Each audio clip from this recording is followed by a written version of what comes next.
My name is Lisa, and I am the head of marketing and outreach for Celebrate Hmong.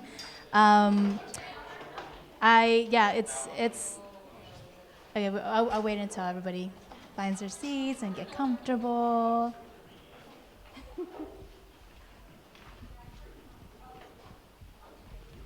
All right, so before we get started today, I want to give a huge thank you and shout out to CMAC. CMAC is amazing. Thank you, Brian and team, for helping us set up today and for being a supporter from the very beginning. So thank you so much. I also want to thank the filmmakers that have entrusted us with their work. And perhaps we can have them stand up, the ones that are here. So Kao Chua Vu is here. And we have Christopher Moore, who is also here. Stand up, Christopher. Chu Zhong is on his way here. He will be here after 6, so that's fine. Meng Lee is going to be joining us remotely via Google Hangouts later, and also Jer Moore. So thank you guys so much for entrusting us with your work and giving us this opportunity to showcase it. Just a few housekeeping rules. If you don't know already, the restroom is out to my left here, and it's on the right, so you can't miss it. We have a lot of food in the back, so if you're hungry, please go grab some food. And we also have drinks, and alcoholic and non-alcoholic. So I want to kind of go over the schedule for today to give you guys just a heads up of what's going to happen. So after this, CMAC's Executive Director, Brian Harley, will come up here to talk a little bit about what CMAC is and the resources that it has for the Fresno community. And then we're going to go straight into our film showcase. After our film showcase, we will have a 15-minute intermission for you guys to stretch your legs, go use the restroom. From there, we're going to come right back to do a film panel Q&A. Renee Ya is going to be moderating that with the filmmakers. Also joining the filmmakers is Daniel Lee from LA from Good Zoo Studios. And then from there, audience Q&A. And after that, we are going to continue our networking and getting to know each other. Also, CMAC is going to be giving people tours of their space during the networking mixer. So feel free to go with them and go explore their amazing space here. So I'm going to turn it over to Brian, and thank you again so much for coming.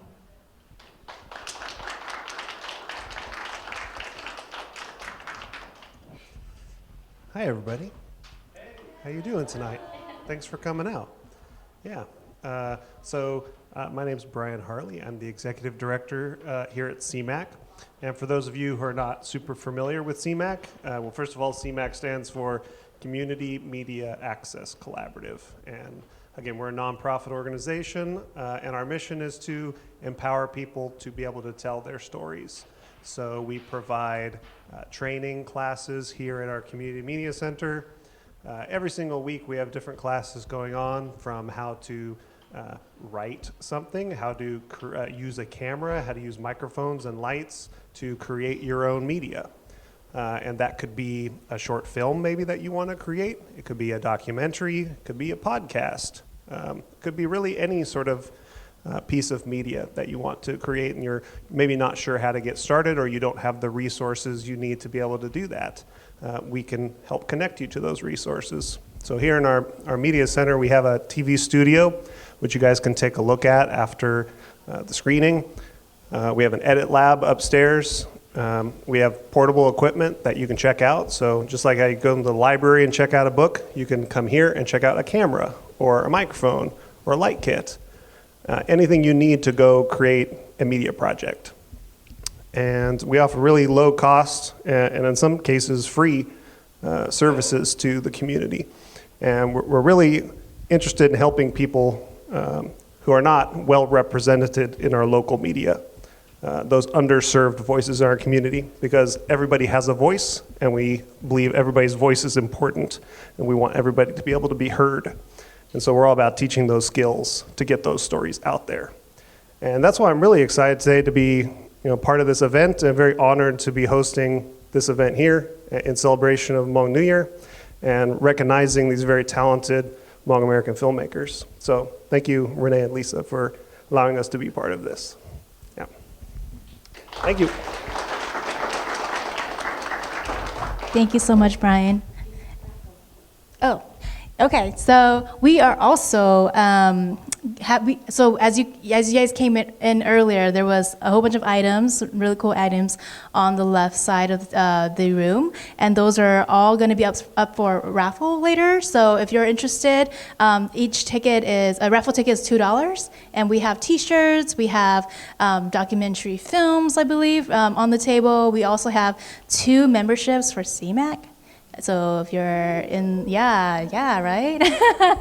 So check out that area later during the intermission or during the mixer, and get some of your raffle tickets.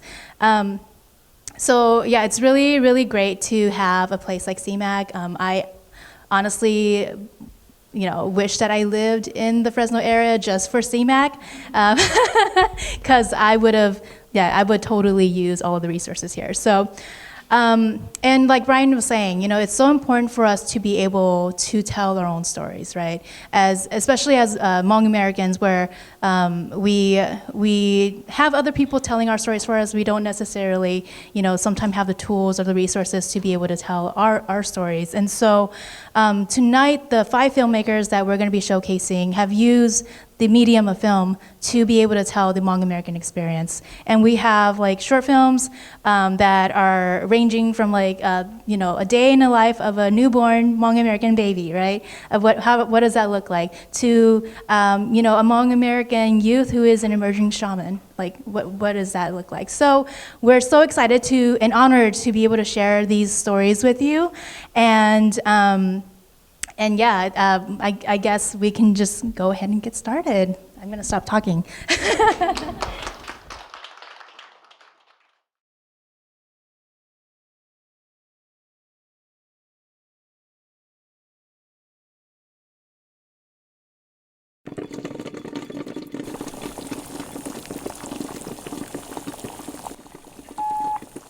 Nhớ trong mấy tứ con nhớ lịch trà là có cần là lịch trà là xứ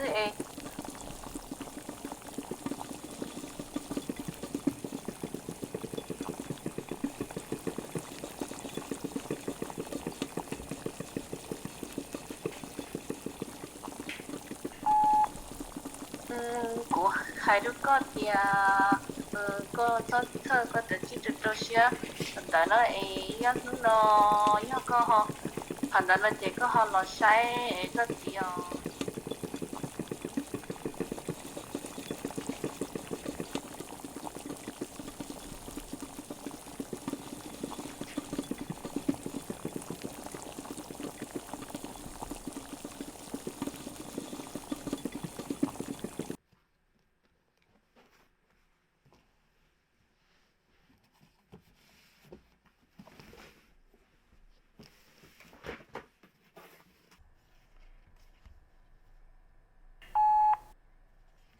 Quan nhà chị cú hồ cho kia có bỏ linh đã sao đâu linh đã nè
been forwarded to an automatic voice message system is not available.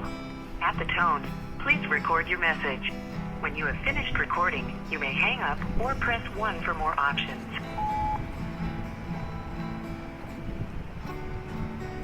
뭐 이거 지금부터 한번은 국회 뭐이러 이거 서처 거 지고 내 먹고 빠빠티야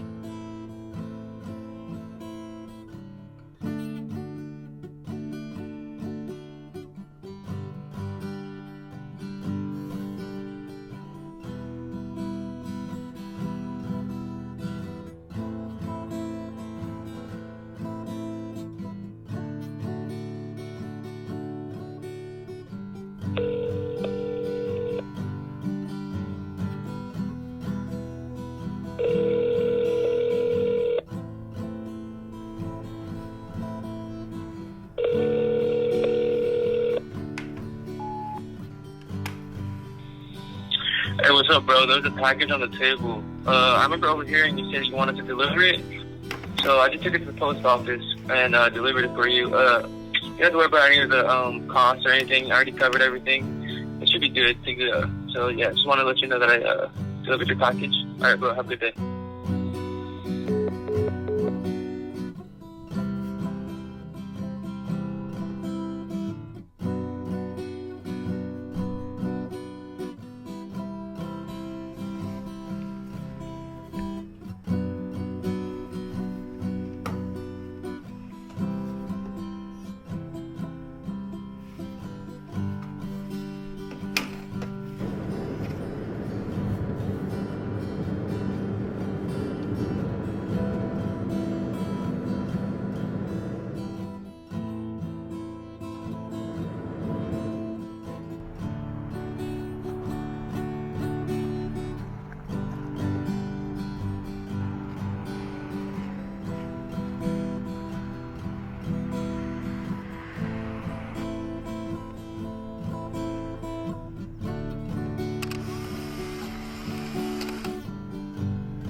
Hey, pick up your phone. This is the third time I've called you.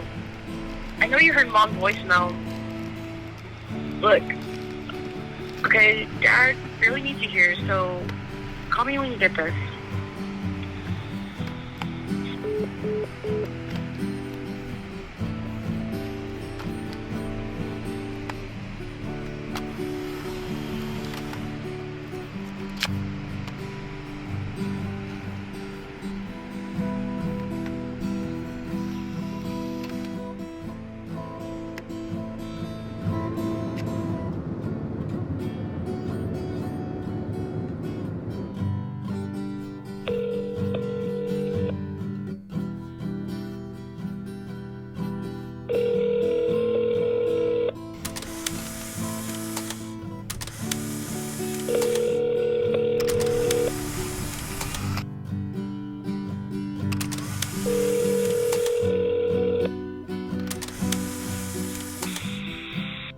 Hello?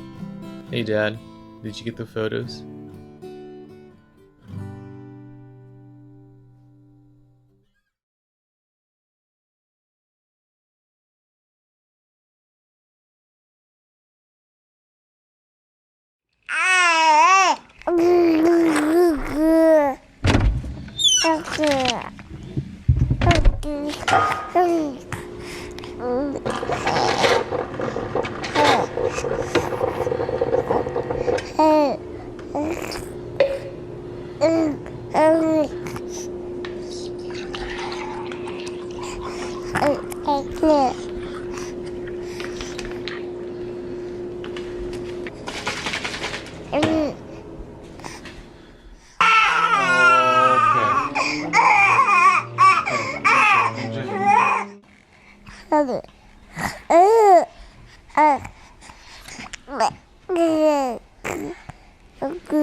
Dale, love me too.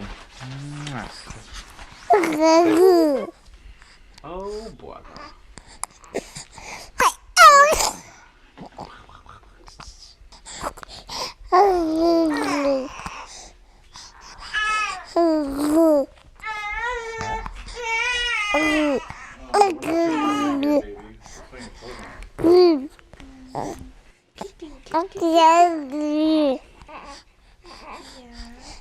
Yeah, man.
God, 2 more freaking hours.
Sure.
លេចាសើទាលើ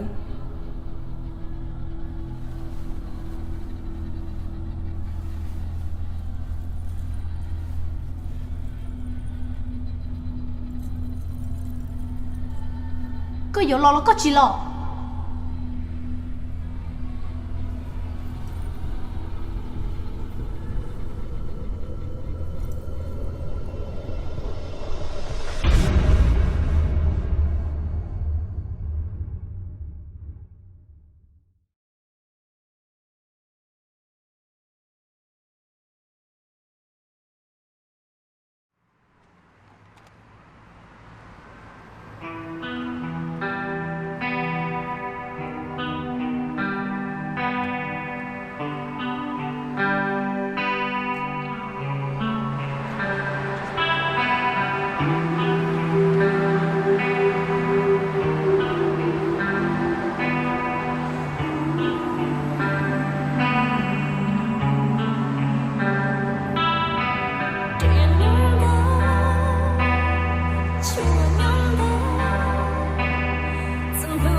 Hey, talk to your mic. He's drunk. Take it easy on him. It's fine, it's whatever. Hey, yo, Jay, you better finish those drinks for me, bro. Or else I'm coming after you next time. Don't worry about it. I fucking told you not to drink, you asshole. Who the fuck are you calling an asshole, you bitch? Cool. Bro, chill. Get out of the way. Let me teach this bitch a lesson. Never push a man, you hear me? Cool, cool, cool.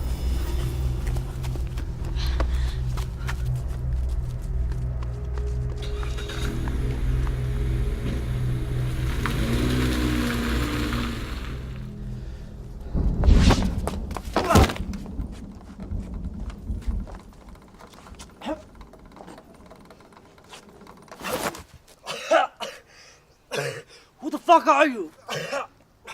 I was just trying to help her.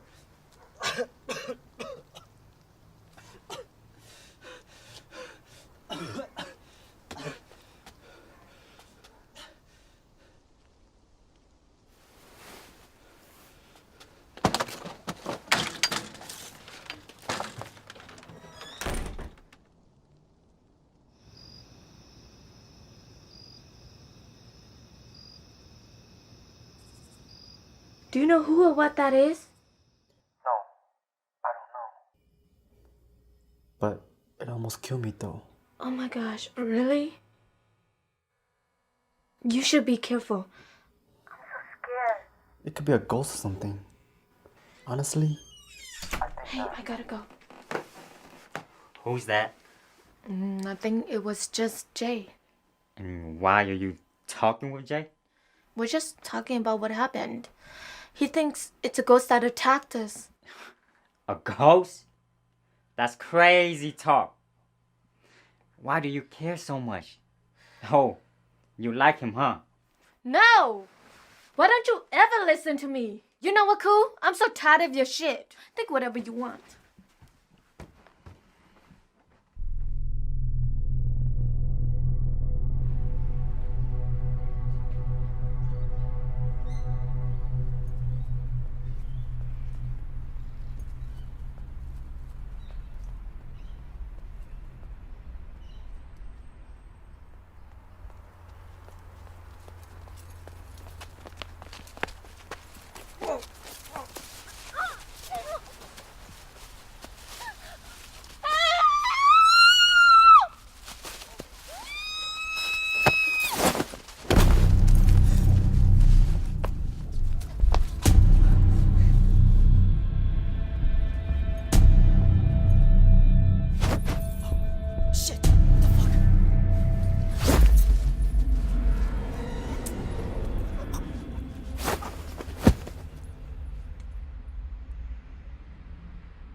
Có chuyện đấy chị.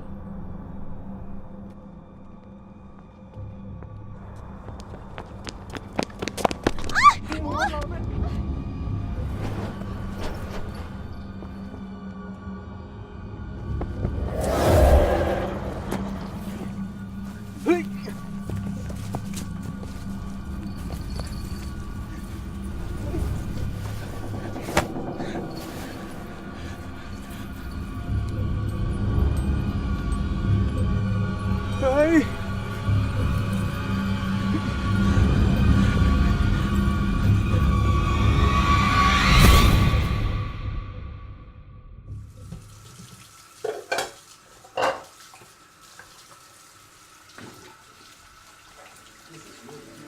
Hi, I'm William.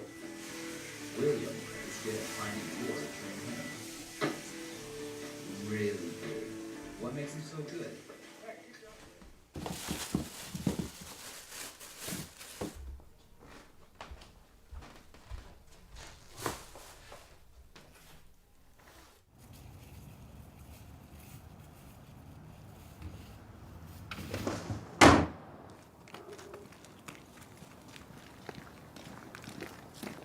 What's up with you the other day, huh?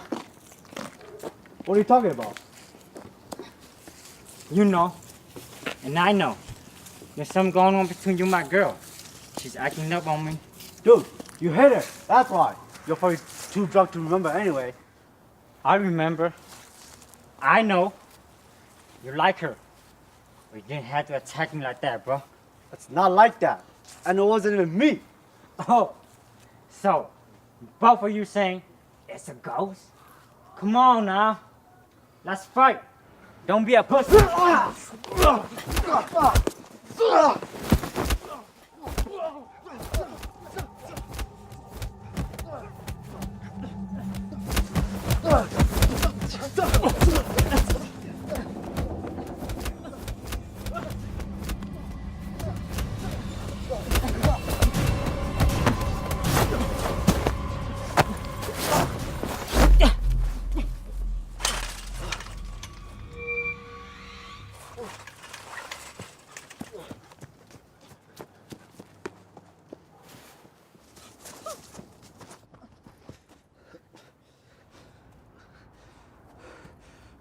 Who are you?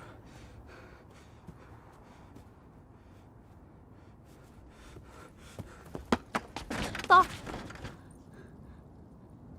Cô chú cho nó con.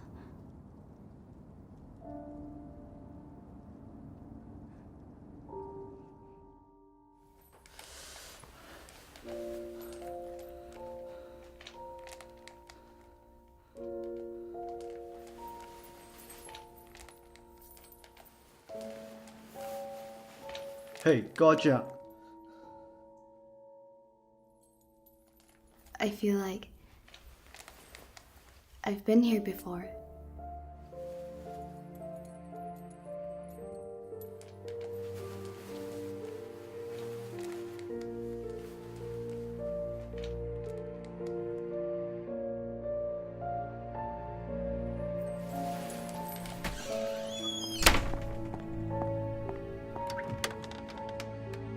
Hey!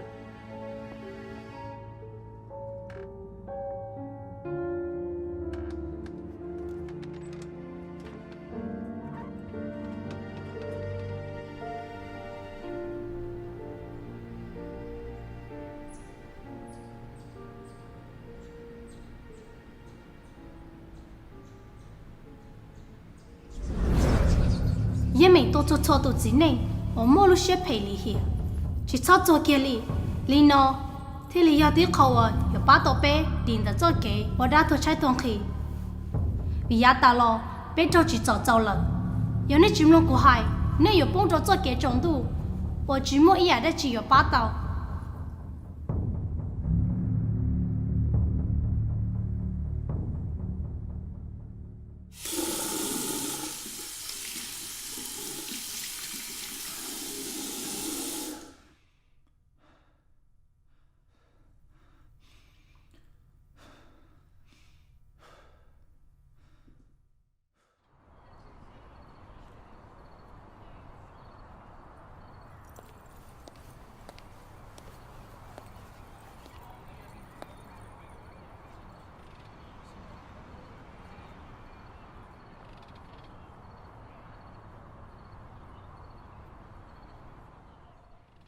Cứ chỉ bảo yêu cha, cứ phiền trở khá tua được khó chơi nó.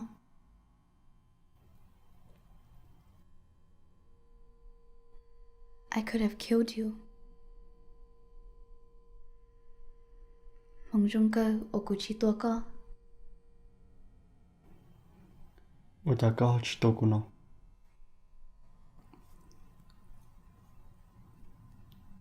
Cứ nhỏ yêu lên sữa. Yeah.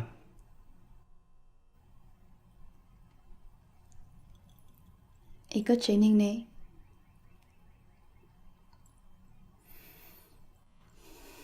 It's a long story. Cô Jenning, chính đó của nhau lại.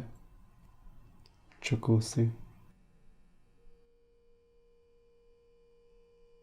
Ê, có bộ gạc hay của con bê. Thế cái nhỏ có thể tỏa. Cứ chính do của lưỡng bê lợ. Thế thì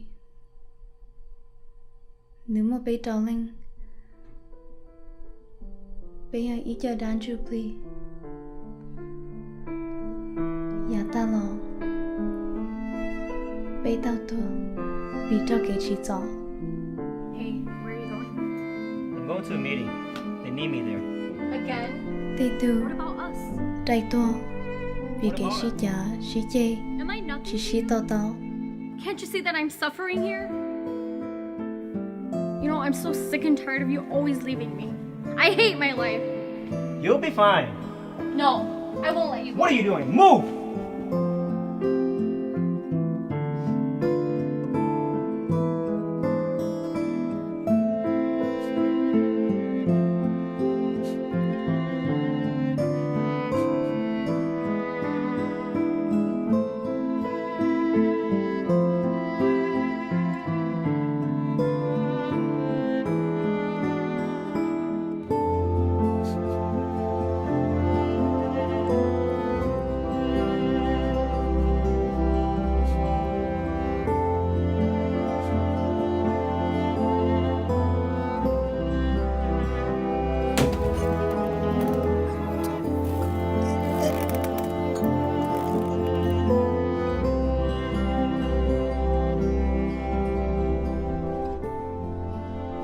Tê tù trao tùa và chỉ mô lên từ bao lý.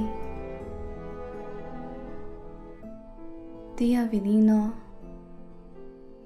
bê theo ô đá trở cá lò tùa cho xin nên xếp hệ.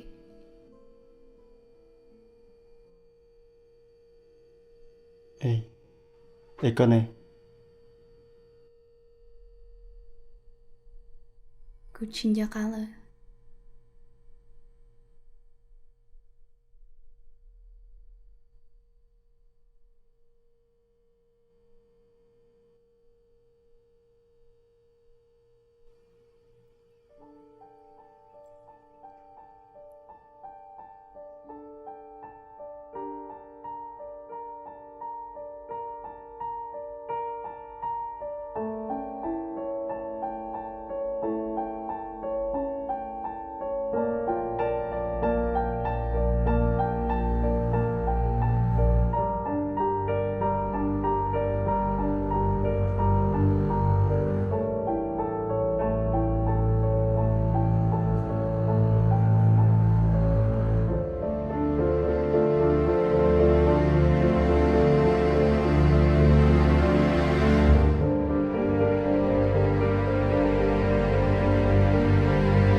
Hey. Có bù cả cho cùng sao chăn lời. Cứ tứ chỉ bao. Sẽ cứ chấp vào tao có mù. Có bù cả gì. I don't know. You know, it gets lonely sometimes. I just want to try something new in life. Please.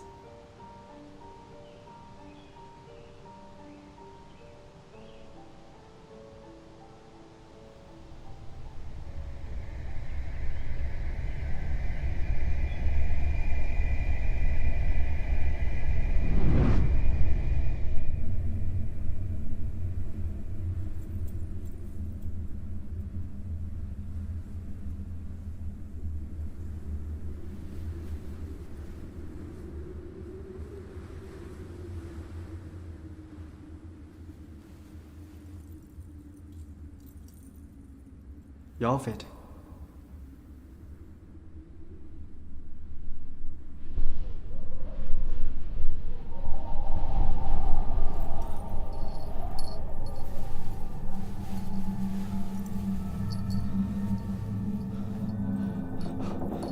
Cô đấy chị. Có chú bòi tìa, tôi chú tao nên lỏ nó ló. No!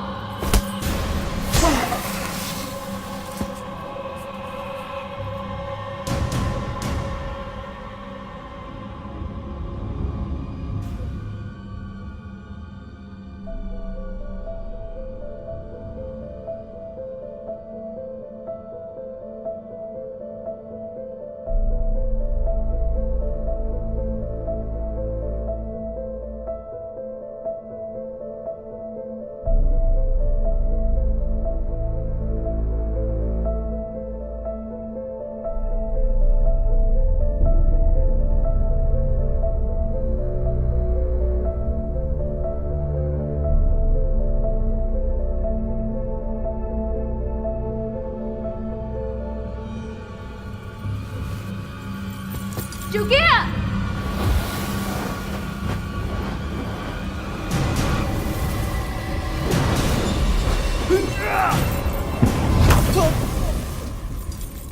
Thọ chú, chỉ ninh chỉ phải ta tu, cứ tu nữa chỉ tu ninh phải.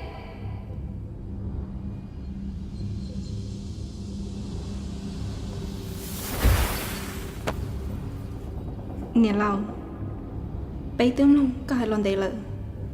Bây chỉ so mất sao cái chỉ nó khởi chiều đôi xia. Từ giờ vì sao cái chỉ bây thêm một thời thiết chỉ tàu. Jean Ly, cô nói cho luôn nó học của xia tua. Nếu bà nói lý của nó thiêng. Thỏ theo nhà lầu nó phải hay cho nó thiêng.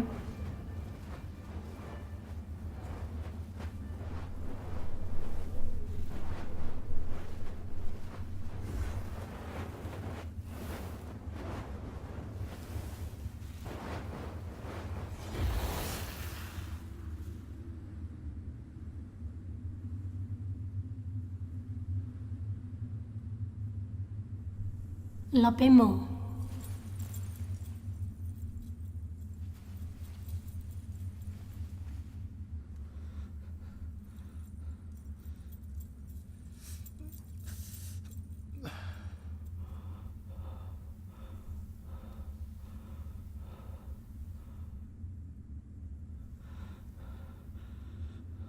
Cơ yo, chị là sao?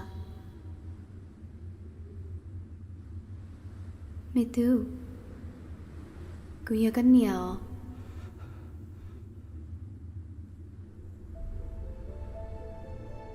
Lũ chị có nhón đỡ, nhưng yo có gì ư lu. Ư ổn định đó cả, chỉ cho xí lu. Nếu pin xa hay tia, cứ thả luôn đâu lửa sư. Nếu thư lý mô cũng đau, thiếu chỉ lưu của. Tuy nhiên vì linh đời, nếu thư lý ra, tên ý cho cũng muốn nó mỏ. Ôn đây mong đời, nếu thư lý tao cho con muốn nhỏ tỏ có từ phao. Có cứ chừng mê nhau, chỉ tao bao đã trên đó.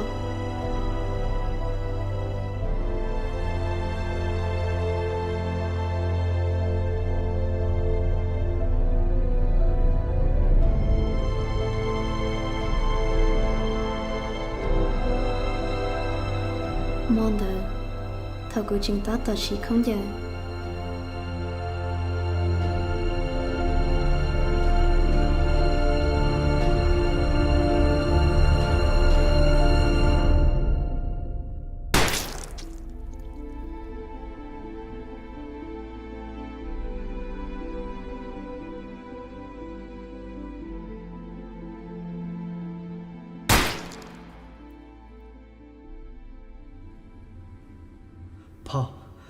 พ่อยังเปียจนในโจเต็มตัวกูเทียกูเหนื่อยลุ่มเบยอเชงเอกก็จึงอยากกูเหนื่อยเตี้ยรอ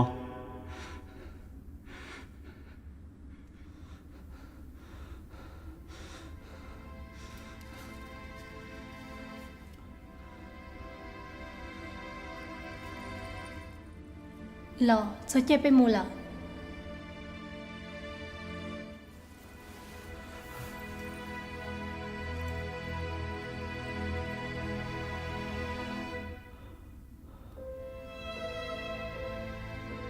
Sáng xua có từ kinh của trong đó. Dân trọng tia nhiệt lú có.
No, wait.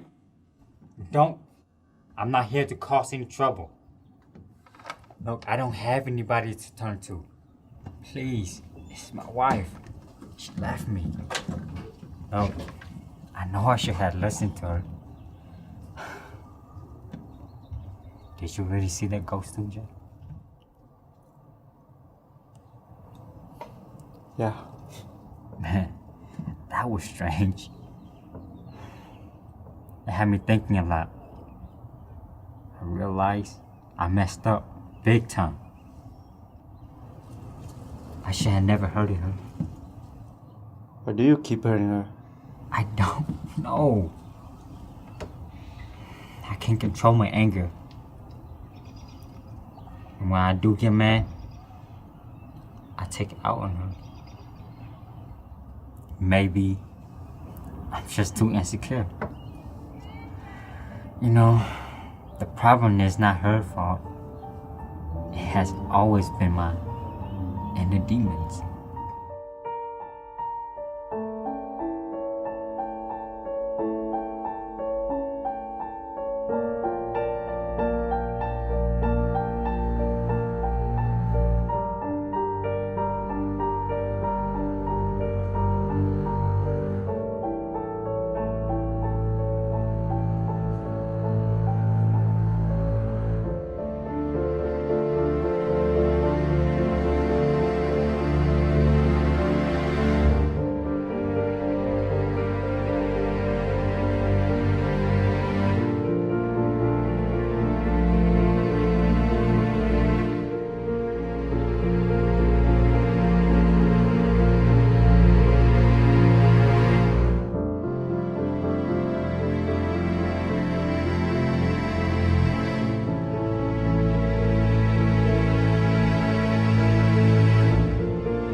Awesome. Okay, so next here we're going to have Renee Ya, who is the COO of Tiger Bite Studios, co-founder of Tiger Bite Studios and Celebrate Hmong. She's amazing. She's going to be our moderator for our film panelists tonight. So I'm going to turn it over to Renee. Thank you, everyone. Thank you, Lisa. I'm just going to say a quick thing first, and then I'll go ahead and introduce our panelists. So, as Lisa noted, my name is Renee Ya, and I'm the COO and co-founder of Tiger Bite Studios. We're a technology and media company, and so our main thing is actually making video games. And we have a philanthropy arm, which is actually what culminated into this 7-day multidisciplinary, first of its kind art and media festival. So for those who haven't had a chance to check it out, we actually have a art pop-up in the Gem and Mineral building at the Fresno Fairgrounds. Today alone, we started off with a 24-hour hackathon for our technologists and who are that as either their profession or they're going to school for. We had a dance workshop for contemporary urban hip hop dance, and that was over at Immaculate Trait. It was called Good Vibes Only, and it was really, really good vibes. And then tonight, we're all here gathered today for our film festival. And then tomorrow, we're going to be having presentations for the hackathon, as well as a performing arts showcase at the Gem and Mineral building tomorrow. So please come through. That starts at 2 p.m. And then on Monday, we have one of the last events, which is our literary arts poetry reading over at Back Room at the Review.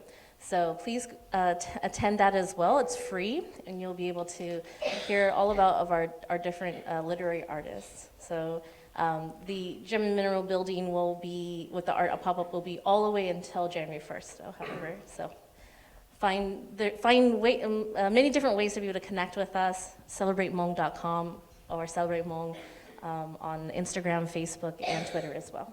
Okay, great. So, without further ado, I will go ahead and introduce our panelists. We have here Daniel. There you go. We have Couture. We have Chu. And we have Christopher. And on Google Hangouts, we have Meng, there you go, and Jer. Hello. All right, so. Oh, hey. How's it going, guys? Hey. Awesome. So what I'm going to go ahead and do is I'm going to have go down the line, have each one of the filmmakers here introduce themselves, tell us a little bit about the different positions that they've had making films, and then from there we can go ahead and actually start asking questions. So let's go ahead and start with Kachua.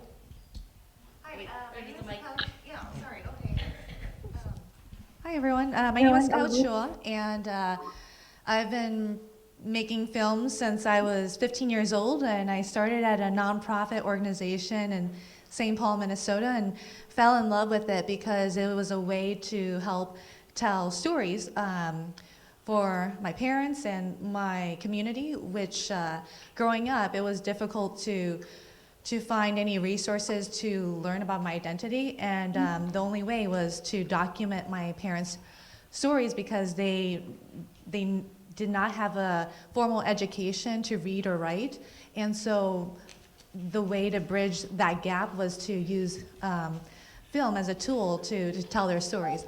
And so since then, I've been producing documentary films, mostly about the Hmong culture and history. But then I also taught youth media, and then I also worked at our local community access cable organization in St. Paul, so SPNN, and then I got to work on this film with Jason Ho, who directed and wrote The Calling. So. Hi, you guys. My name is Chu Zhang. I am a filmmaker.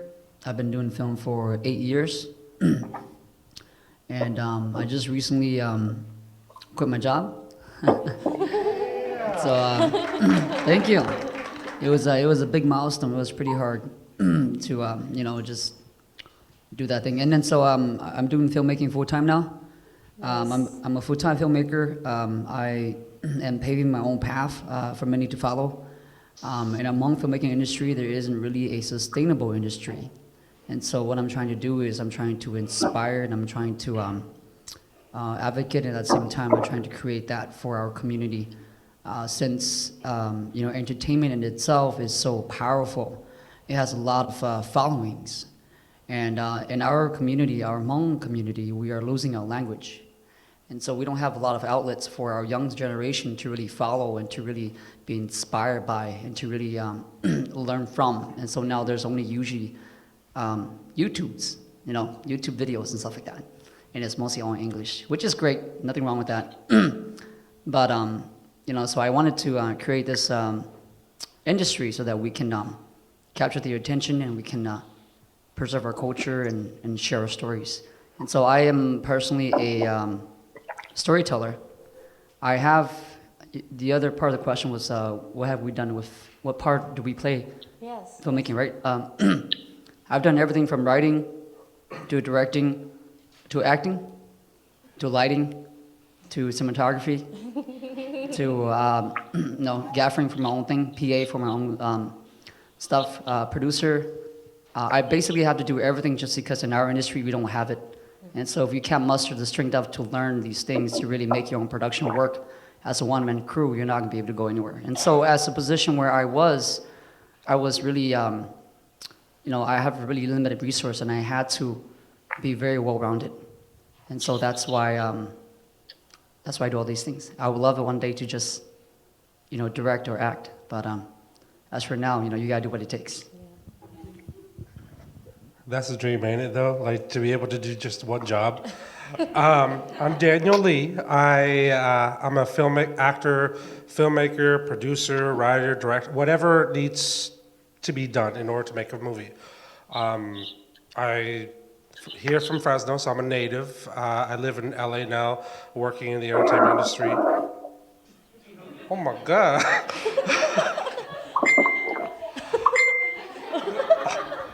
Hey, guys on Google Hangouts, if you can mute yourself when you're not talking, that would be really helpful. Sorry. I started off as wanting to be a director, but quickly learned that in order to direct actors properly, you had to learn what actors do. So I started acting, and I fell in love with it. Took some classes at Fresno City College, started doing operas, musical theater here in the Central Valley. Eventually got back to wanting to make film, made a couple films for The Germ here with Winsong Productions and Blair Media, and eventually was like, all right, I gotta go for the Olympics in LA, and that's what I do now. So I have done a little bit of everything. Just don't ask me to do sound, because some people love it. I don't. I just happen to know how to do it.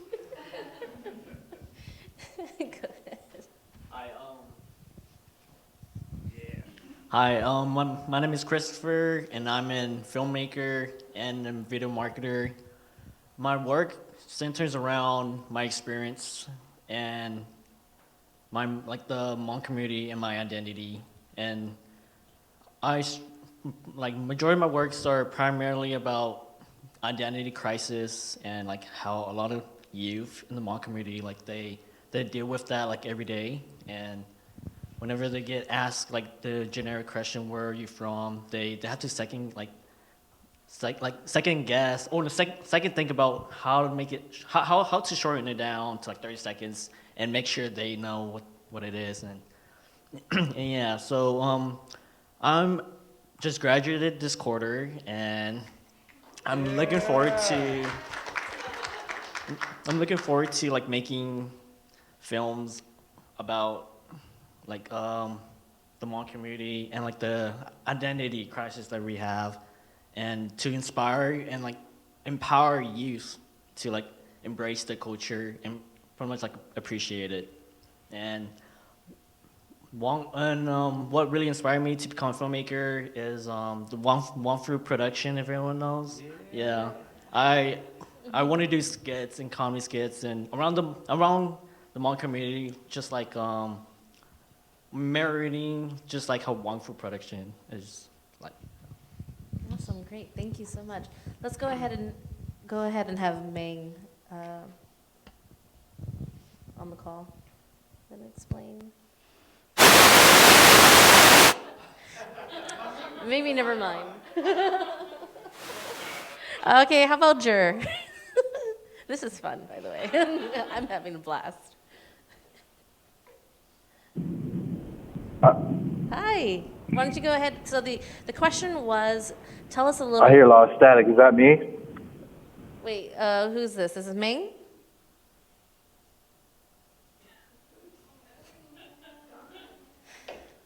Take your time.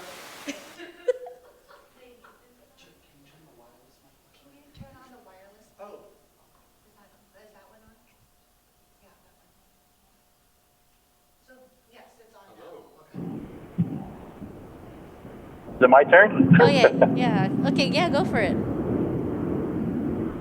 Can you guys hear me? Testing 1, 2, 3. Yeah, we can hear you. One, two, three. Okay. How's it going, guys? My name is Meng Lee. I'm also a filmmaker. First of all, I just want to thank you guys, everyone, the panel, and Tiger Bite Studios for doing this. I think it's great that we celebrate the Hmong filmmakers. I'm a multimedia guy. I was producing music before I did film, and it was just a natural transition for me to go into film. Film is just so powerful. I just feel like it's the only time machines that we really have to capture, moments as we see now that are becoming delicate because of technology and how fast things are going. And I love what everyone said about us losing slowly losing our culture, right? And the way to preserve it is through filmmaking.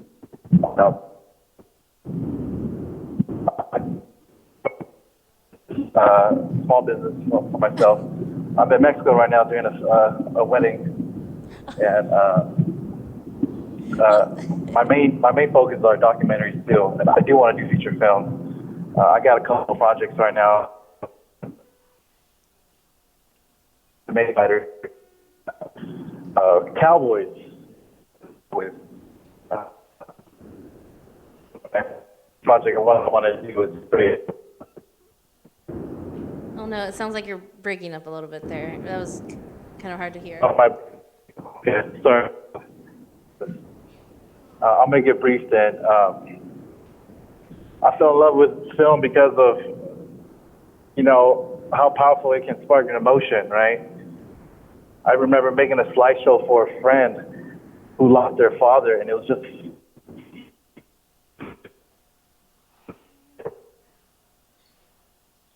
Emotional pause. That was really good. it just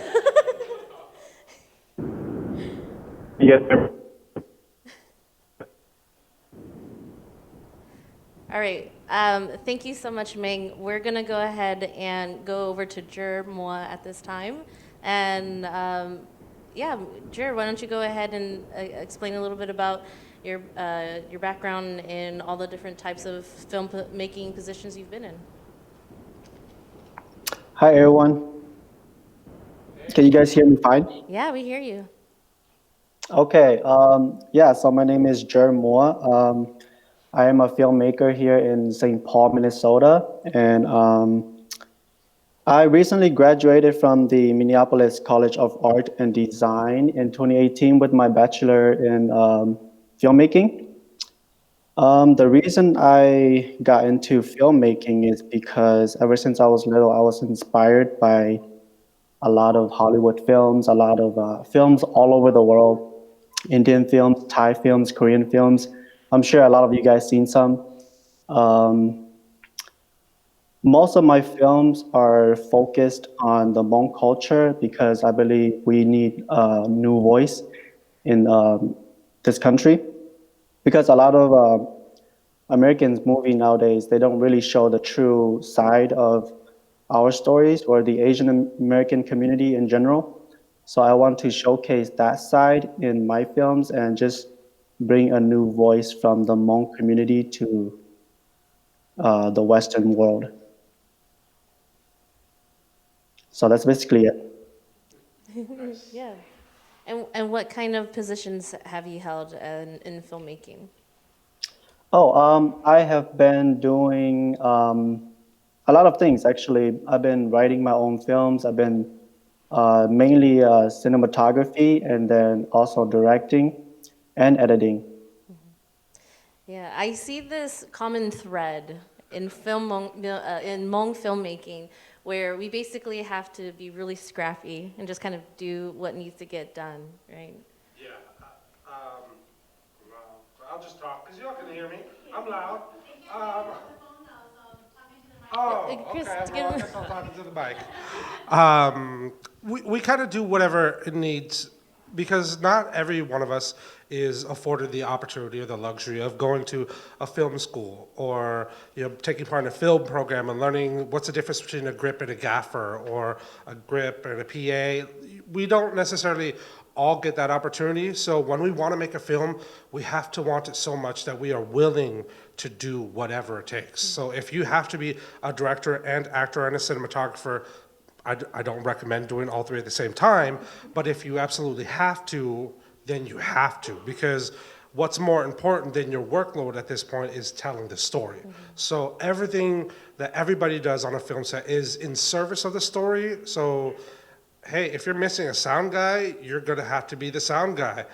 Once again, I hate doing sound, but I will do it if I have to. Because I wish we had the money and the resources to be able to hire everybody. But the reality is sometimes you can't, and you just have to make do with what you have. And you working for yourself, you're not gonna pay yourself yet. So you do what it takes in order to make the story and take that learning experience and keep moving forward to the next project. Yeah, absolutely. I would love to go ahead and ask each individual one of you guys, maybe you can talk to us a little bit about the body of work that you've produced and what it means to you. So anyone can go first. I have the mic in my hand, so I'm just going to go first. Well, my body of work, I'm still trying to find my director's voice, right?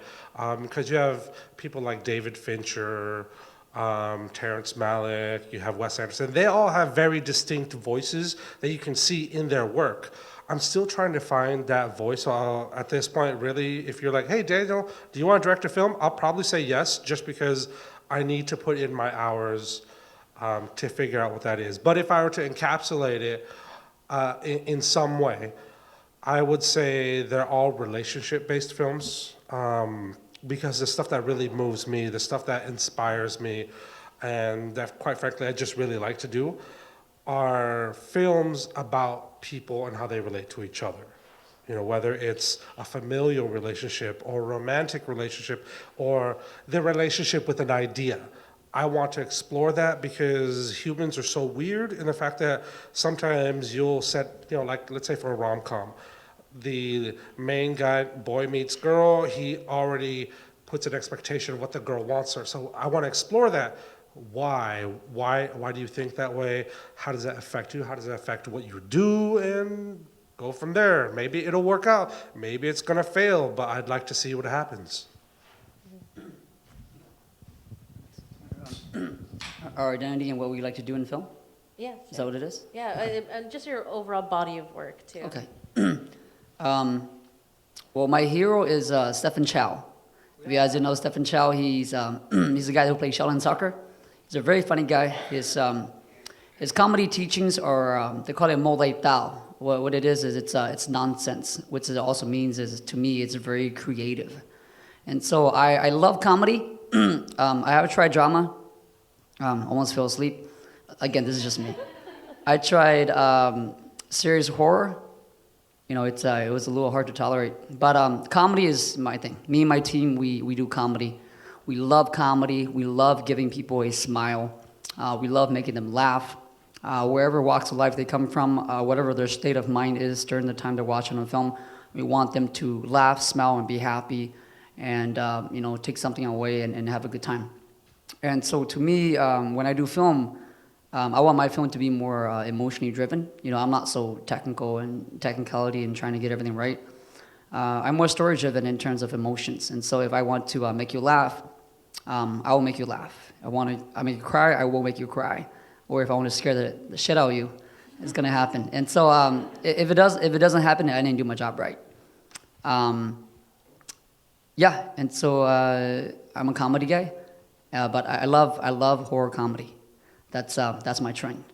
Horror comedy, romantic horror comedy, 3 genres. Okay. You don't think it can work, but you will be surprised. I do have a new film that just came out. It's called Ichu Kopenu. It's Friday the 13th for you guys that doesn't know Hmong. And it's a romantic horror comedy, and a lot of great reviews that you do feel scared. You will laugh your butt off, and then also it may hit you also hard. Some people that can watch it, when they can really relate to it, they cry. And so you have a good time. But yes, sounds like I'm promoting my film, and I am, yes. Thank you. Sounds like you just spin the genre wheel 3 times. Also, sorry guys, sorry if I'm talking a lot. You know, in the ideal world, it's good to do one thing, but I tell you this much, you know, there's nothing saying you can't do a lot. There's nothing saying you can't take 3 positions, 4 positions. Honestly, you know, every filmmaker I knew, they recommend you to have a team.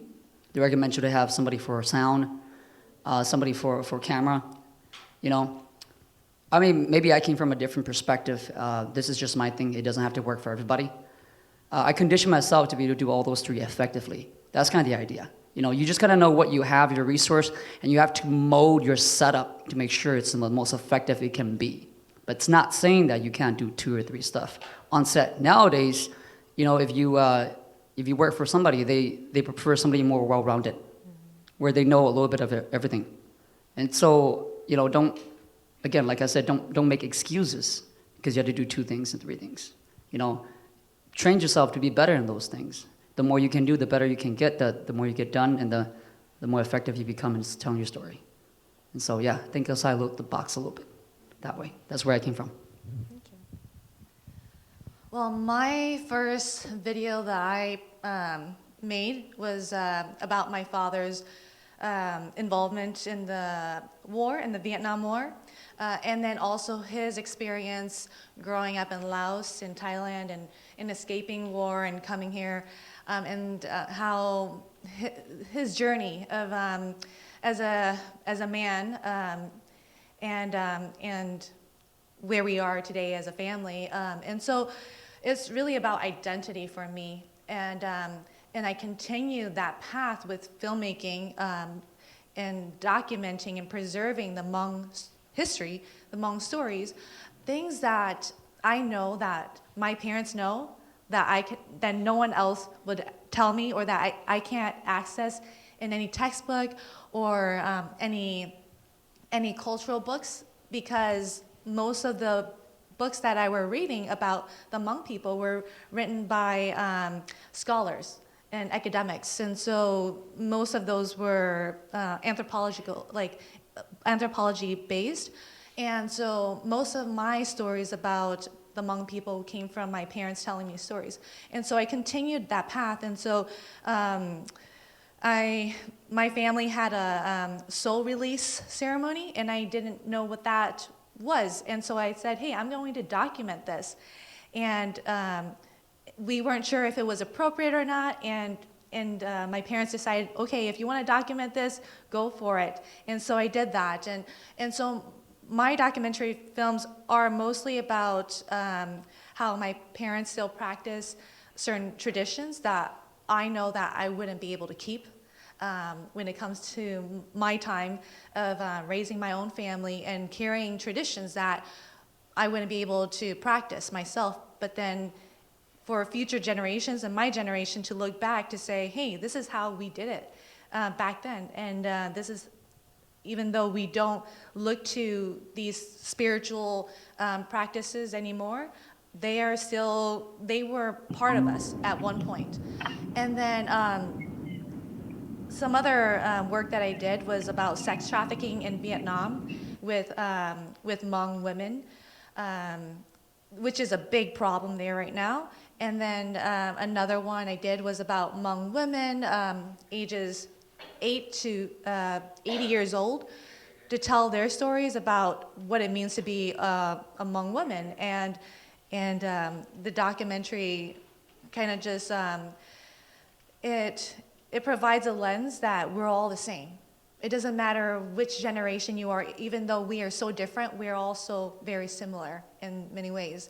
So those are most of my work, and I'm really proud of it, because I know that there are many among young people that are looking for stories about their identity and their culture that is very scarce out there. So. And I really appreciate Kuchwa here, because this is basically the makeup of what it looks like, male to female ratio in the film industry. So, it actually is incredibly important that you're here today to represent. So thank you so much for that. Great. My body of work, I love doing experimental films. I don't really lean towards the triple A movies where you can predict what's gonna happen. The generic of action movies and stuff. I like more of a fragmented scenes where all you see all the scenes, and then it adds up at the end and it makes sense. And I love also I love long takes of just holding the camera and just panning for an hour. Yeah. Yeah. Yeah, majority of my works are experimental. So. Great, thank you. Jer, why don't you go ahead and talk a little bit about your body of work? Yeah, so for me, I realized that for the past 4 years of film experience, I've been more interested in writing and directing films, and mainly short films and feature films. So far, I realized that it's easier to for example, make a fight scene, or like it's easier to make a scary movie or a scary scene and have a character jump out and scare the audience. But then it's harder to portray real emotions on the screen, and that's something that I've been interested in doing. Directing the actors how to portray that realistic emotions that you need. And so far, I've been interested in genres such as thriller, drama, and romance. So that's kind of where I'm trying to lean in. At the same time, I am still trying to experiment here and there and just trying to see what I really want to portray in my films and want to continue learning and filming in the future. Great, thank you so much. Ming, I see that you've joined us again. Do you have a better connection this time?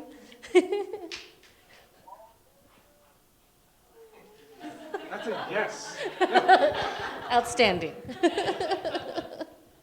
Oh, all right. Well, okay. Ming is local here to Fresno, so if you want to be able to connect with him after this, I'll go ahead and probably sponsor his CMAC membership so that you guys can actually. Yes. Yes. All right, so. Well, there you go. See, he's already a CMAC member. Who else is a CMAC member or has been? Okay, all right. All right, great. There you go. Yes, wonderful. So to go ahead and ask like another question then, I think filmmakers, especially in the Hmong community, are really excited to be able to just try to help others break in. So, and you've already been just giving lots and lots of advice already, but I would love to kind of know even more, just what are some advice that you would want to give to somebody who's trying to break into the industry? Where should they begin? And, what are some gotcha moments that maybe they might need to look out for as well? So for those of you who are in the Fresno area, the Central Valley area, CMAC is a great place to start. If I had CMAC in my back pocket when I was starting out, oh my God, imagine where I would be right now. Utilize your local community, your resources, because a lot of people I meet in LA who are from, the Midwest, like, Nebraska, just kind of everywhere in the world, a lot of them are like, well, I didn't have all the resources I needed where I was from, so that's why I moved out here to LA. And let me be clear, LA is the Olympics of filmmaking. I always tell people, I want to disillusion them and let them know, when you come to LA, you better come ready, because this is not the place to learn how to make films. This is where you learn how to make great films. So, to those of you who are in Nebraska, or just wherever where you think there's not a community. Some hate for Nebraska. What's up with that? Look, don't get me started on Omaha, all right? No, wherever you are, I've met a couple of filmmakers here in Fresno who are like, oh, there aren't any resources. And my first answer is always, have you heard of CMAC? Like, they have the equipment, they have the training, they have the resources, utilize them. Then they'll say, oh, we don't have actors. Guess what? I'm an actor from Fresno. Fresno City College, Fresno State, there are actors who are ready and willing to work, and they're great too. They're not newbies. They know what needs to happen, and you could also help them, because theater is one thing, but to go from a theater-trained actor, classical actor who plays to the back of the room, to now, hey, you're in front of a camera and you are about 5 feet away. Completely different experience. So you're both going to learn. But do as much as you can with the resources that you can, and then you'll just keep moving on up the chain. If you have quite frankly, the money to go to a film school, sure, but why would you pay?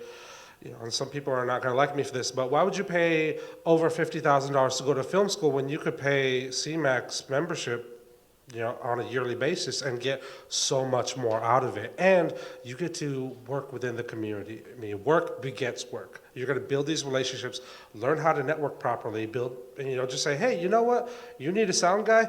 You're not going to call Daniel because he hates it, but you're going to call somebody that he knows. And that's how it all works in LA because everybody's always looking for work. So when you build, it's kind of like what you were saying with getting a team. Get a team together, work with them, figure out if you want to work with them again, keep going, because this is not a sprint, it's a marathon. Make as much as you can for as long as you can with the resource that you have because, quite frankly, it gets expensive. Just take whatever advantage you can and move forward with it. That would be my advice. Wonderful. Thank you so much, Daniel. My advice about people breaking in to here? Yeah. I would say don't do it. Honestly, I don't know why we're so crazy up here. But for whatever reason, we found our passion into making film. And, especially in the Hmong filmmaking industry when there isn't none, I have a lot of good connections with the Hmong filmmakers generations before. And there was a lot of stuff going on there. But you talk to them, they are very, at the moment, it's hard for them to find that motivation. And so it's a hard industry, it's not easy, tell you guys that much. Come into it, don't expect to make a lot of money yet. Don't expect to do anything. Expect your mom to tell you, or your dad to tell you that you're not gonna make anything here. Expect other people to tell you to not do it. Expect nothing out of it if you guys do break into this industry or want to come into it. I'll bounce off a little bit about what my girlfriend here says. It's not a matter of resource. It's a matter of being resourceful. Nowadays in age, you guys have Google. Honestly, this is where I came from. This is my background. My teacher was Google and YouTube. I didn't go to film school. Been doing film for 8 years. For whatever reason, felt passionate in it and just kept in it. And then, came upon a lot of obstacles, a lot of pretty bad shit. So, but for whatever reason, again, your dream doesn't die. For whatever reason, when it finds you, it doesn't die. It doesn't matter if you chase it or not, it's still going to be there. So for whatever reason, if you guys find this to be your passion, you like telling stories, you like making films for whatever reason, you want to make it work, honestly, if you're passionate enough, CMAC is awesome. I take it CMAC is kind of like SPNN, right? Okay, yeah. And so these gears, they get pretty expensive. And so it's always good to have a membership and rent out some cameras and lights and test it out first. At the core of it, to me, it could be different for everybody else. Some people like to come to film to, make like visual effects, or they come into it to show emotions like Lingza, which is great. You come for it for whatever reason you are. Film is just film, but everybody comes in with their own little different niche. If you notice, you all have different genres that we like, right? And so you have to kind of establish what your niche is inside making film. And so I was getting towards something, but I forgot. But what I'm trying to tell you guys is, I'll say this much to you guys. For you guys that comes in, explore, check it out, give it a shot. You never know if you don't. But once you dive deep into it, you're going to start to discover that there's a reason why they call it showbiz. There's a reason why they call it showbiz. We probably understand what we're talking about. But I don't want to scare you guys. If I probably knew this ahead of time, I don't know if I would probably get in or not. But if it's a passion for you guys, check it out. Keep doing it. Make your stories. Tell your stories. That's the most important thing. I came in to tell my stories and just find other stuff into it to keep motivating me. And me and my team, we're trying to make something here. We don't even know if it's going to happen. But at the same time, it's a passion. It's a passion. So when you guys come into it, make sure it's a passion. There's a lot of stuff going on here. But I would say, yeah, take advantage of any resources you guys have. Go into YouTube, Google, Film Riot. Love Ryan Conley, if you guys watch Film Riot. Great lessons there. Lynda.com, right there also. Really, really awesome website too. Definitely come here. I'm sure there's a lot of mentors here. Find a mentor if you guys can. I didn't have a mentor. I had to do it myself. I did it somehow, but at the same time, it would have been better if there was a mentor. Stick with somebody that probably is doing it already. Follow them around. Follow to learn, because it's going to be really valuable to you guys. Yes. Thank you for that. One brief moment I want to hit home about is that it's passion, and also the ability to not be deterred by people who are going to just shit all over your dreams too, right? Part of it is like maybe we have something we want to do, but our parents don't see it for ourselves. And we basically have to instill it within ourselves to be able to be like, I'm going to do it even though my parents or my cousins or my aunties or my uncles said it's going to fail, right? Yes, I do agree to that to a certain extent. Yes, I agree to that also. But there's a reason why they call it showbiz. If you guys come into this industry, you guys want to, come into it with a big vision. Okay, if you guys want to do it as a hobby, that's fine. Leave it aside as a hobby. Market, identify it as a hobby, and keep it as that. If you want to do it, you make it work. It's a whole different game. And so, honestly, one thing I will say, even to filmmakers up here, our passion doesn't pay for the bills. Yeah. It's a hard true fact to let you guys know that. Our passion doesn't pay for the bills. It does not put the clothes that you wear on. It doesn't put a roof over your head. There's a different side to it called business. Mm-hmm. You guys will eventually learn when you guys come into it. And your passion cannot coexist without this business side. So you have to really do what it takes. You have to learn the business part of it also if you want to sustain it. So yeah, I'm going to leave it there. Thank you. Yeah, thank you. Yeah, I appreciate that. Basically, everyone up here is an entrepreneur on top of being a filmmaker too. So yes, thank you. Well, I have a very different take on this, but I do agree with what Daniel and Chu both said. And to add on to what they said, I think what's important is your purpose. Why are you doing what you're doing? Mm-hmm. I am very passionate about documentary films, specifically about preserving the Hmong history with this tool. But then my purpose is not to make money off of it. My purpose is not to go and have a sold out show or anything. It's just to educate, and it's just to be there in case anyone wants the resource. But I encourage any filmmakers or aspiring filmmakers to just go for it, do it. If you don't do it, then you can't say you are a filmmaker. That's one thing. And then the other is, once you make films, you need to either distribute it or have it accessible to other people. And one way is to submit to film festivals, such as this one, so that others can view it. And it's not, right now, we are in a world in technology and media being, there's just an abundant source of media, and you don't know what is good or not, and whatever you're searching for just is given to you without you choosing it or without you actually curating the selection, and so AI technology is curating the shows that you are watching on Netflix, on YouTube, or any social media platform. So what gets lost are all these small short films that never get screened, never gets shown, never gets to you, but can be very valuable. And so one way of doing it is entering into film festivals, entering into community screenings, having friends potluck, or going to someone's home and watching doing a screening, a personal screening, private screening in your home about something that is important or relevant to you. And so I think doing all of those things and coming together, meeting other artists, because this type of work is not done alone. It needs friends, family, and anyone who has any access, any resource to any sound engineer or actors. Your mom can play like while shooting The Calling. So we see Tom, who's the main character here, his mom. We didn't have a mom. We auditioned for so many mom parts. There weren't any mothers, and then all of a sudden the main actor said, "Well, I guess I have my sister.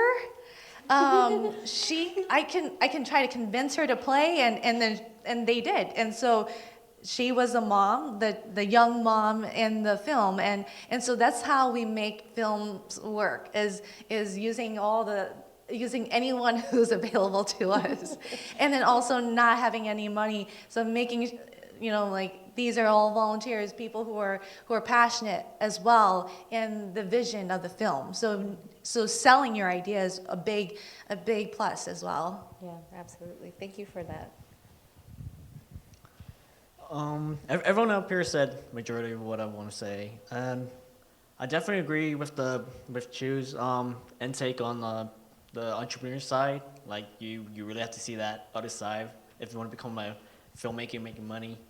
And my take, if I had to give advice to those out there, I'd say just start publishing, just start shooting, making content, and using like the resources around here, around your local town, like CMAC, and yeah. Awesome, thank you. How about Jer? Yeah, so I believe a lot of filmmakers tonight said a lot of things that is true. To add on to it, I would say there is a benefit and there is a disadvantage and advantage of going to film school. So it's up to you. If you think that it's right for you, go for it. If you think that you don't need it, don't do it. Because in this world of social media, you can learn things easily from YouTube online. But for me, what kept me going is my passion for film and also my passion to tell Hmong stories. So I guess my advice would be to follow your passion and to believe in yourself, because for me, 10 years ago, I can only imagine myself showing showing my movie at a movie theater. But then now looking at it, I've done all of that. I've been part of On Love Online. I don't know if you guys seen that movie by Yasmi. We've shown it at theater in here in Minnesota. So going through all of that, I realized that what kept me here today is my passion and my purpose. Like the last filmmaker said, I forgot your name, but Chris. Who? Chris.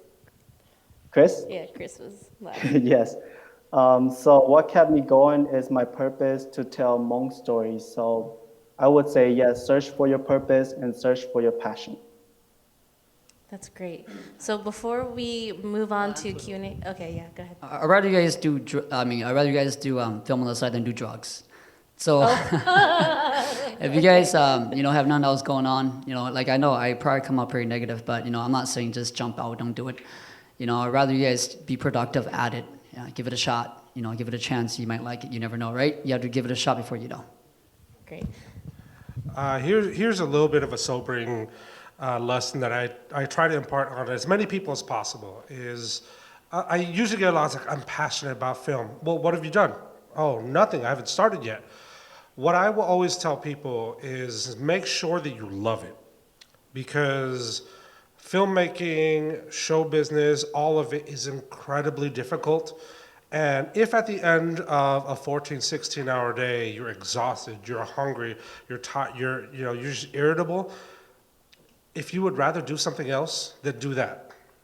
Because not drugs. Not drugs. But I will say that you have to love it enough, because and this mainly applies to LA, because I can't speak for anywhere else, but in LA, Hollywood, the entertainment industry, all the heartache, all the pain, all the suffering that you endure because of the way the industry is has to be worth it. So if you would rather do something else, if you wake up in the middle of the night, you're like, man, I'd rather work at a television station, or I'd rather work at an electronics store, I'd rather do something else.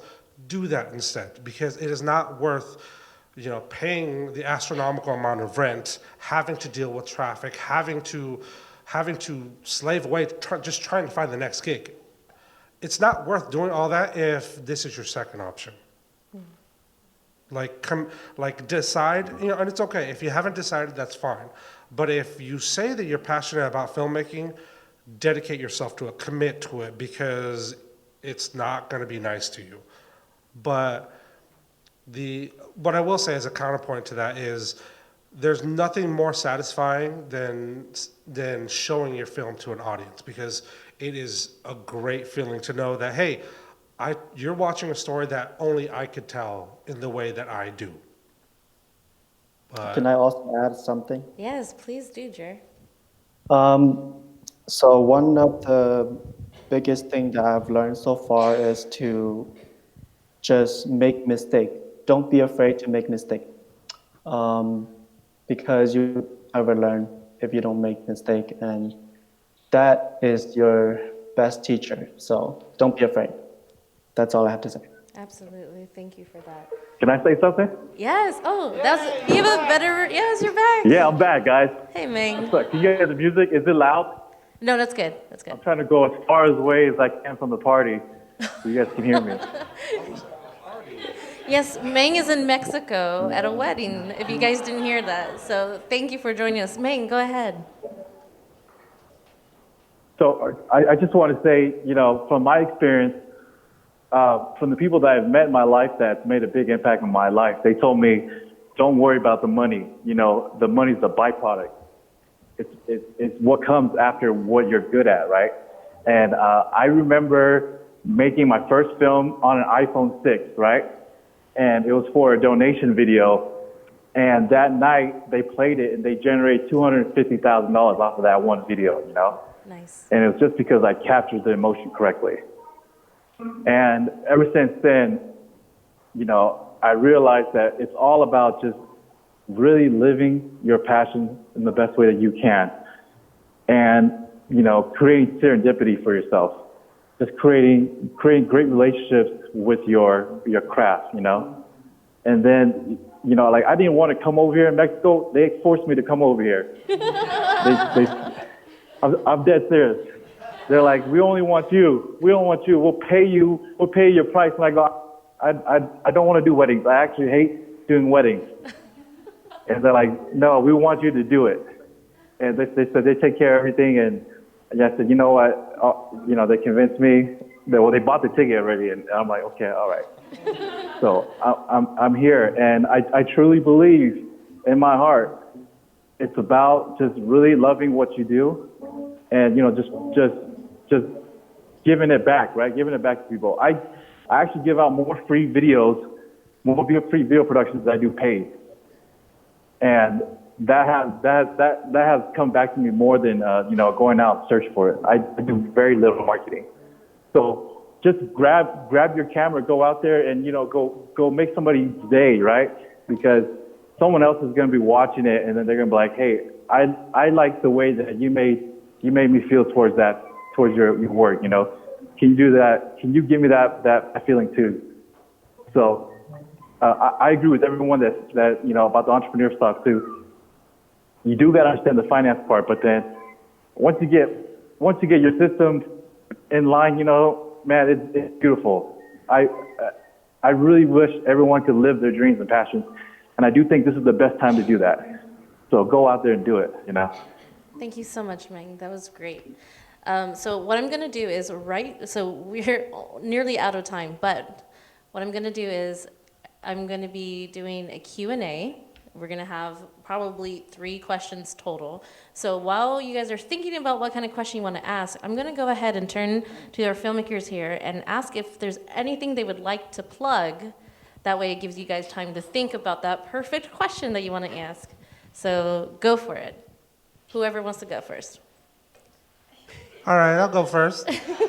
I want to plug the Los Angeles Hmong New Year celebration. Yeah. It is going to be taking place on January 18th, 2020 at the Hero Complex Gallery in Little Ethiopia of Los Angeles. So if you guys can make it, it'd be great. There's going to be a bunch of filmmakers, but also just people who live in LA. I'm trying to invite as many people as possible because low-key, don't tell anybody else. But I want the entertainment industry to take notice and for them to really be like, maybe we will invest in Hmong films or Asian films, Southeast Asian films, because I'm bringing out Laos. There's a group called Los Angeles. Yes. Shout those out. Yeah. They're a big community based out of Los Angeles with Lao, Mien, Hmong, Khmu, Tai Dam, like it goes on. It's a long list. But anybody of Laotian descent, is welcome within Los Angeles.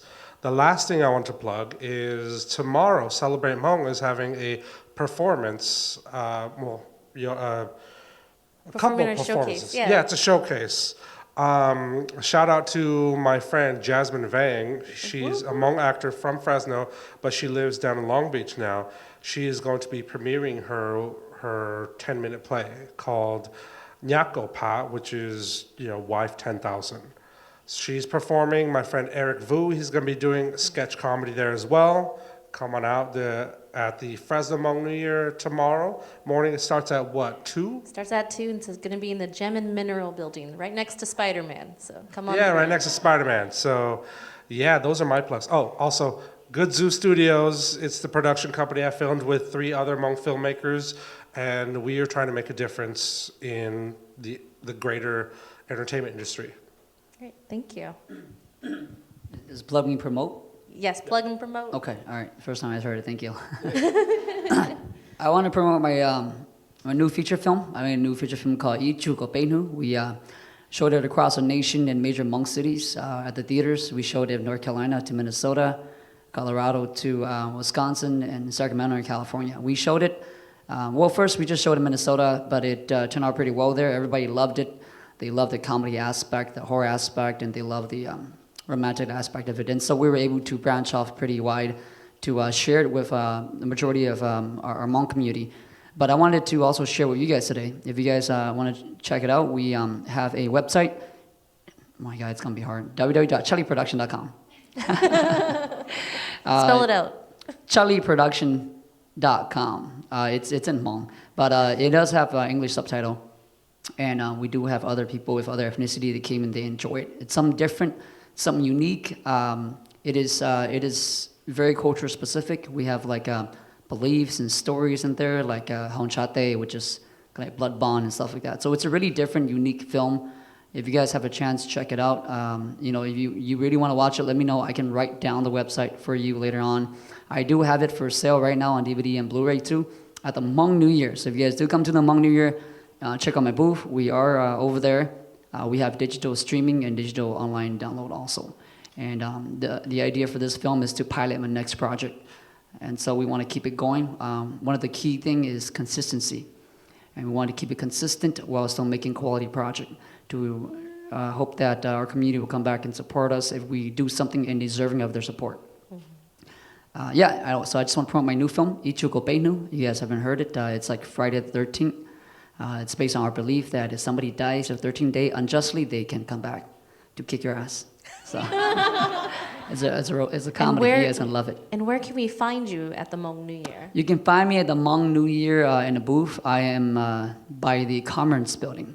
So just come by. Honestly, if you guys come by, you guys will not miss me because I'm there talking all day.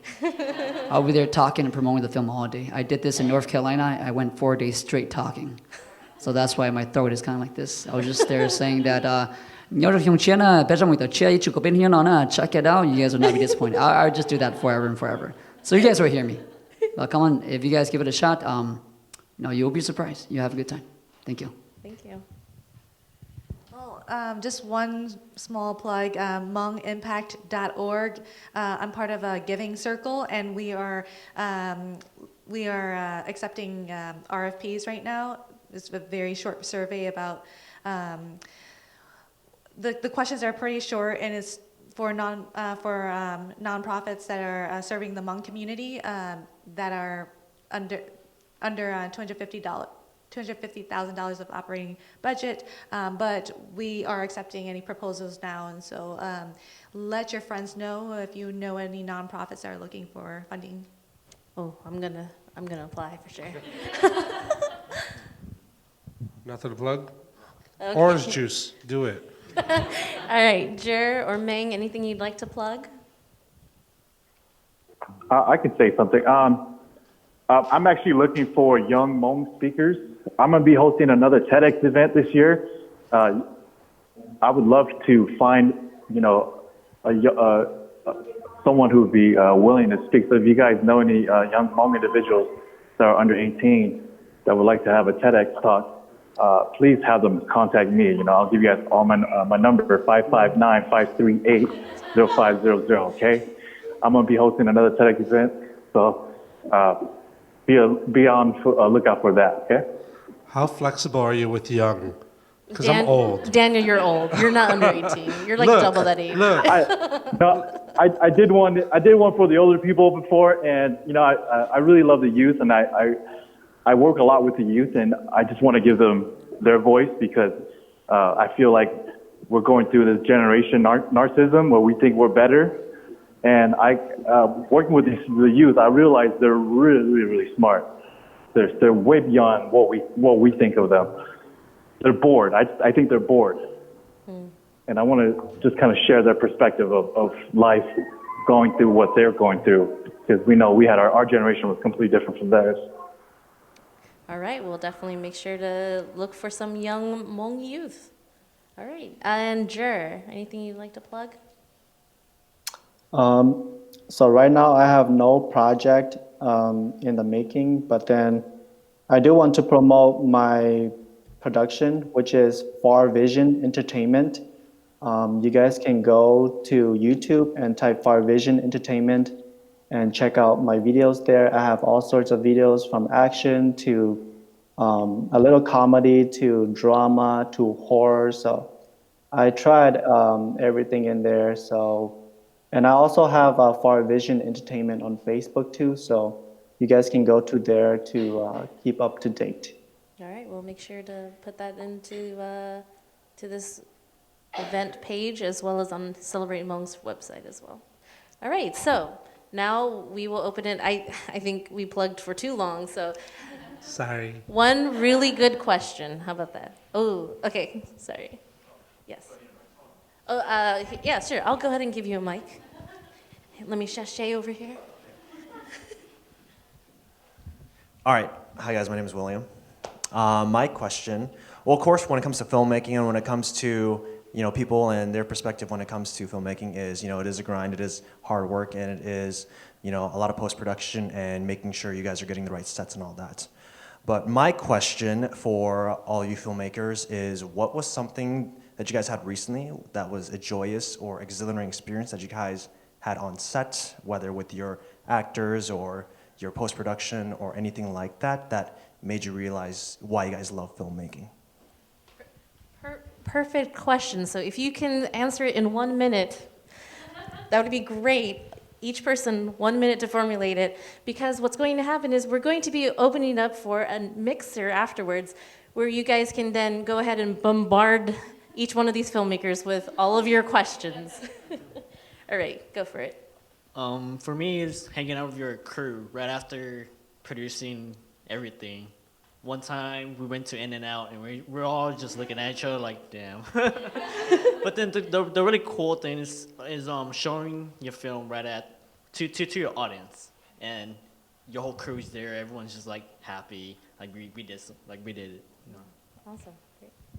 The crafty table. I'm just kidding. If you guys don't know what crafty is, it's the snacks that are there on set. No, one of the things that happened recently that I really enjoyed was I was directing a pilot that we were shooting, and everybody was busy running around doing all their things. And because I'm the director, I get to sit back and watch. But it was nice to know that there's a crew of people. We had, I think, maybe 20 people on set, including the actors.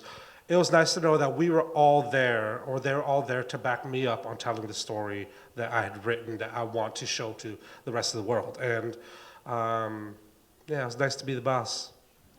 There's a lot of pretty good things. One of the things is when your actors make a fool of themselves on set, a lot of it happens. But one of the most exhilarating and one of the most, I would say, best thing that I get out of it is hearing the laughter of the audience in the auditorium or in the theater. That is priceless. That was one of the reasons why we do what we do. When people come to watch a movie, they sit optimally for the movie. Me and the cast and crew, we sit optimally to watch the audience. That's probably why we do what we do. Because of when people watch our work, they They loved it. They laugh. It doesn't matter where they came from, what they're feeling at the moment. You're able to take them into that moment, that experience, and just change their lives a little bit when they come out of it. So yeah, that in itself, I would say, is really rewarding. I have two, one personal and one on set, for speaking for the cast and crew. One, growing up, I have a little brother who he and I could never get along. One day, just last year, he told me, like, he was really down in a really dark place, and he just told me, like, you're so passionate about films, like, keep doing it. And that really just made me feel so much like so much more connected to my brother, that he believed in something that I loved so much. And sometimes you forget that you love something because it's just it doesn't pay, stuff like that. And so when your loved ones support you and they remind you of how good you are, that's one thing. And then the second, for the cast and crew, was the scene when in The Calling, there's a scene with a mother who has a bat, and she's super emotional. The cast and crew was just like, this is why I do what I do, is because I get to film and work with actors and actresses who are as amazing as that actress, who was able to like evoke all that emotion and really live in that moment. And then the cast, Tom, who's the main character, was just like, I was so immersed, and I really felt that. And I think that's what just drives the cast and crew. Absolutely, thank you. And Jer and Ming, 1 minute each. Okay, I'll go. I think I understand the question. What's rewarding for me is I had a client who was dealing with her father who passed away. And the cool thing that she said to me, well, I didn't know what I was doing. I was just making sure I made the best video for her. And when it was all done, she told me that, I helped her mourn her father the correct way. She didn't even cry not once. She actually got to celebrate her father. So I thought that was pretty awesome. You just forget about those stuff. So, film helps. Thank you. Jer? And for me, being on set, interacting with your actors and actresses and your casting crews is very joyful. But then for me, the most exciting part, I have to agree with Chu on this, that seeing or hearing the audience reaction in that auditorium, in that movie theater room, is the best thing that as a director, as a filmmaker, you could have experienced. And just seeing their reaction to it makes your heart beat really fast. Yeah, for me, that's the most rewarding part of film. Perfect, thank you so much. And I have to end it up there because we are way over, but everyone was so hungry for information, and everyone up here, the panelists, were so giving. So thank you. Can we get a round of applause for all the panelists? Thank you so much.